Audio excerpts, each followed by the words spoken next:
Hello guys, स्वागत है आपका एनिमे एडिक्टिव की एक और वीडियो में। आज के इस वीडियो में हम बात करने वाले हैं रिनिंगान डिस्ट्रॉय हो जाने के बाद सास्के कितना स्ट्रांग है। चलिए शुरू करते हैं। जब से सास्के का रिनिंगान डिस्ट्रॉय हो गया है तब से सभी फैंस के मन में यही बात चल रही है कि विदाउट रिनिंगान सास्के कितना स्ट्रांग है, और साफ तौर पर कहे तो रिनिंगान के जाने के बाद सास्के कितना वीक बन गया है। इस वीडियो को हमने कुछ सेक्शंस में बांटा है। पहले हम देखेंगे रिनिंगान के कारण सास्के को कौन सी एबिलिटीज मिलती थी जो उसने अब खो दी है। नेक्स्ट सेक्शन में हम ऐसी कुछ एबिलिटीज के बारे में बात करेंगे जिसके बारे में हम श्योर नहीं है। थर्ड सेक्शन में हम बात करेंगे उन एबिलिटीज के बारे में जो सास्के के पास अभी भी है रिनिंगान के जाने के बाद भी। एंड लास्ट में देखेंगे सास्के मौजूदा पावर के साथ कितना स्ट्रांग है।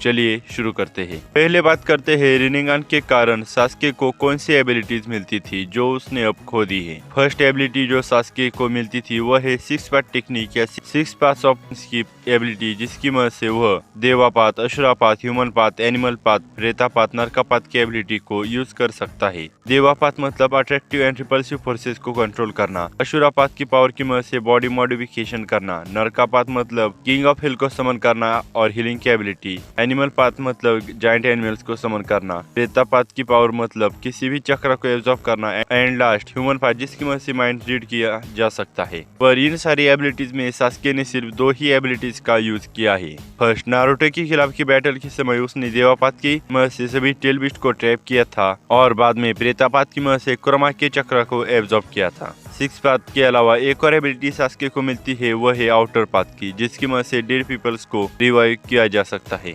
नेक्स्ट एबिलिटी जो सास्के ने लूज की है वह है उसकी one of the best ability space time ninjutsu. इसकी मदद से सास्के दूसरे डायमेंशन में ट्रेवल कर सकता था। यह एबिलिटी कई बार काफी यूजफुल साबित हुई है, जैसे जब मोमोशिकी ने नारुतो को कैप्चर किया था और साथ ही में जब जिगन ने नारुतो को दूसरे डायमेंशन में कैद किया था, तब स्पेस टाइम निंजुत्सु के कारण ही सास्के नारुतो के लोकेशन तक जा पाया था। नेक्स्ट एबिलिटी जो सास्के ने खो दी है वह है उसकी most powerful ability Amenotejikara. Sorry guys, मैं इसकी प्रोनाउंसिएशन ठीक से नहीं कर पाता तो इसे संभाल लेना। यह सास्के की मोस्ट ब्रोकन एबिलिटी है और साथ ही में मोस्ट यूजफुल एबिलिटी भी। कई जगह पर इसी एबिलिटी की मदद से नारुतो एंड सास्के जिंदा बचे हैं। इसकी मदद से सास्के किसी भी 2 ऑब्जेक्ट्स में पोजीशन शिफ्ट कर सकता था। बाकी की एबिलिटीज के बारे में तो नहीं, पर इसके जाने के बाद सास्के को अपने बैटल में बहुत ज्यादा फर्क पड़ने वाला है, क्योंकि बोरुतो में हमने ऐसी एक भी बैटल नहीं देखी जिसमें सास्के ने इस एबिलिटी का इस्तेमाल ना किया हो। अब बात करते हैं रिनिंगान के बिना भी सास्के के पास कौन सी एबिलिटी है, पर पहले हम उन एबिलिटीज के बारे में बात करेंगे जिसके बारे में हम ज्यादा श्योर नहीं है। First of all Susanoo. हमें नहीं पता सास्के अब सुसानो को यूज कर सकता है या नहीं।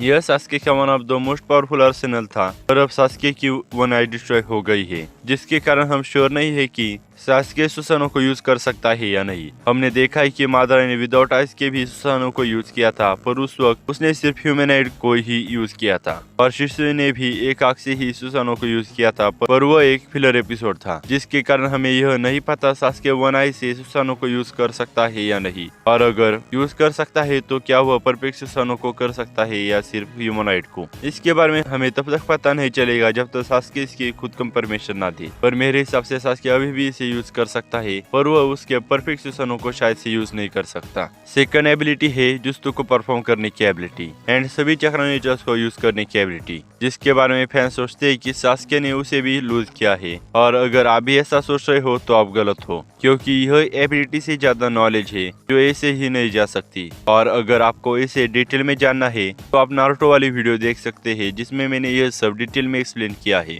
और वैसे भी सास्के के पास इटर्नल मांग्यूक्यू शारिंगन तो है ही, जिसकी मदद से वह किसी भी जुत्सु को कॉपी कर सकता है, जिसके कारण इस एबिलिटी के जाने के बाद भी ज्यादा फर्क नहीं पड़ेगा। अब बात करते हैं सास्के के पास अभी भी कौन सी एबिलिटीज है। फर्स्ट एबिलिटी जिसके बारे में writers and most of the fans भूल गए हैं, जो है उसका one of the most powerful jutsu Kiren. इस जुत्सु की मदद से सास्के नेचुरल लाइटनिंग को चैनल करके ओपोनेंट पर अटैक कर सकता है, पर इसके लिए एक्टिव थंडर क्लाउड्स की जरूरत होती है, और अगर थंडर क्लाउड्स प्रेजेंट नहीं होते तो भी सास्के अपनी फायर जुत्सु की मदद से नेसेसरी कंडीशन को क्रिएट कर सकता है। जैसे मोस्ट ऑफ द जुत्सु में चक्र का यूज होता है, पर इस जुत्सु में नेचुरल लाइटनिंग का यूज होता है, जिसके कारण ना कर्मा ना दूसरी कौन सी एबिलिटी से एब्जॉर्ब कर सकती है, जिसके कारण यह ओतोत्सुकी एंड कोड के खिलाफ के बैटल के वक्त काफी पावरफुल अटैक हो सकता था, पर प्लॉट के कारण हमें सास्के कभी भी इसे यूज करता हुआ नहीं दिखाई दिया, पर अब हम होप कर सकते हैं कि कोड के खिलाफ की बैटल के वक्त सास्के इसे यूज करेगा। नेक्स्ट एबिलिटी है अमातेरासु। अमातेरासु एक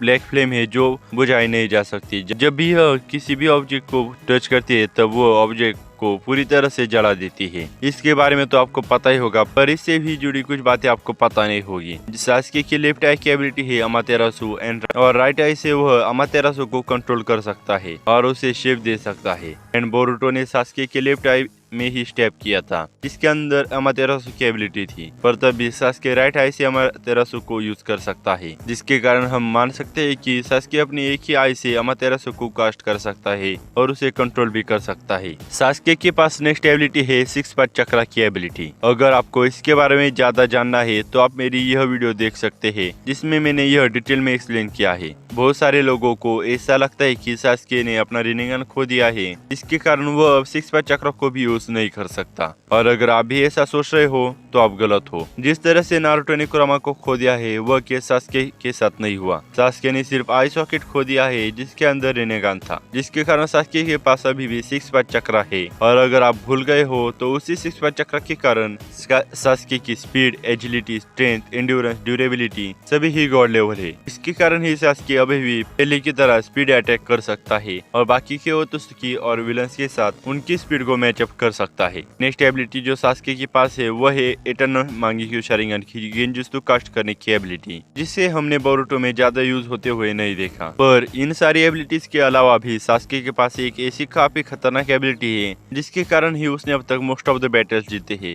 और वह है उसका हाई इंटेलेक्ट। अगर कोई सास्के का फैन ना हो पर तभी उसे मानना होगा कि सास्के का इंटेलेक्ट काफी ज्यादा है, और जब बैटल्स की बात आती है तब उस वक्त ओपोनेंट को एनालाइज करना, उसकी वीकनेसेस को फाइंड करना और स्ट्रेटेजी बनाना, इन सारे केसेस में सास्के का मुकाबला कोई भी नहीं कर सकता। मैंने यहाँ सास्के की दूसरी माइनर एबिलिटी जैसे समनिजुत्सु, शुरिकेनजुत्सु, केनजुत्सु, शारिंगन ऐसे ही बाकी की एबिलिटीज के बारे में बात नहीं की, क्योंकि इससे यह वीडियो काफी बड़ा बन जाएगा और आपको इसके बारे में तो पता ही है। अब आते हैं वीडियो के कंक्लूजन पर। तो सास्के ने लॉस की हुई एबिलिटीज है सिक्स पाथ ऑफ पेन, पर मुझे नहीं लगता इससे ज्यादा फर्क पड़ने वाला है क्योंकि सास्के ने कभी भी इसका यूज नहीं किया। नेक्स्ट है स्पेस टाइम निंजुत्सु। इससे थोड़ा फर्क तो पड़ने वाला है क्योंकि यह सास्के के लिए काफी यूजफुल एबिलिटी थी, पर सास्के के अलावा बोरुटो भी इसे यूज कर सकता है और मुझे लगता है कि अमाडो कुछ न कुछ कांड तो इसके बारे में जरूर करेगा। बट नेक्स्ट एबिलिटी है उसकी शिफ्टिंग एबिलिटी, जिसके कारण सास्के को बहुत ज्यादा फर्क पड़ने वाला है बैटल के लड़ते समय। यह सास्के के लिए मोस्ट पावरफुल और यूजफुल एबिलिटी थी, जिसके कारण इस एबिलिटी के बिना सास्के कमजोर तो बन गया है। पर इसके भी अलावा सास्के के लिए एक एडवांटेज भी यह है कि रिनेगान के जाने के बाद उसका चक्र कंजम्पशन कम हो गया है, क्योंकि रिनेगान को यूज करने के लिए सास्के को काफी ज्यादा चक्र लगता था, जिसके कारण वो अपने रिनेगान साइड को हमेशा छुपा के रखता था। पर अब रिनेगान के जाने के बाद सास्के अपने इस चक्र का यूज ज्यादा अटैक करने के लिए कर सकता है और साथ ही में उसके पास उसकी मोस्ट ऑफ द एबिलिटीज तो है ही। सो वीडियो का कंक्लूजन यह है कि रिनेगान जाने के बाद भले ही सास्के वीक बन गया है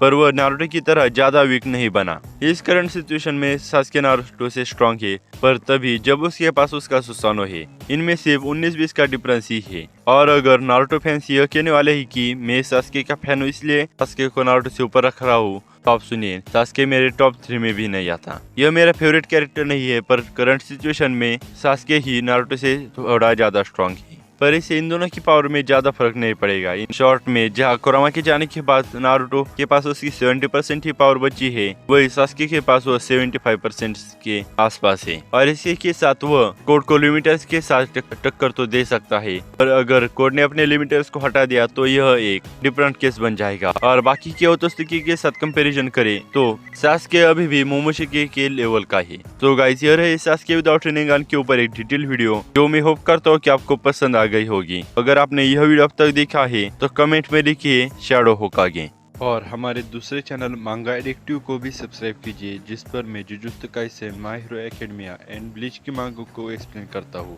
जिसकी लिंक मैंने ऊपर i button, description and comment box में दी है। अगर आप भी किसी टॉपिक पे वीडियो बनाना चाहते हैं तो मुझे कमेंट में बताएं, मैं उस पर वीडियो बनाने की पूरी कोशिश करूंगा। अगर कोई पॉइंट आपको समझ में नहीं आया, किसी पॉइंट के बारे में मैंने गलत एक्सप्लेनेशन दिया है या कोई एक्स्ट्रा पॉइंट पता चला है आपको इस वीडियो के बारे में, तो मुझे कमेंट में बताएं, मैं उसे पिन कर दूंगा ताकि हमारे सारे व्यूअर्स भी उसे पढ़ सके। सो फाइनली, अगर आपको हमारे चैनल का कंटेंट पसंद आता है तो चैनल को सब्सक्राइब कीजिए, वीडियो पसंद आती है तो वीडियो को लाइक कीजिए और कुछ ज्यादा पसंद आती है तो शेयर कीजिए और पसंद नहीं आती तो डिसलाइक का बटन तो है ही। So finally good bye.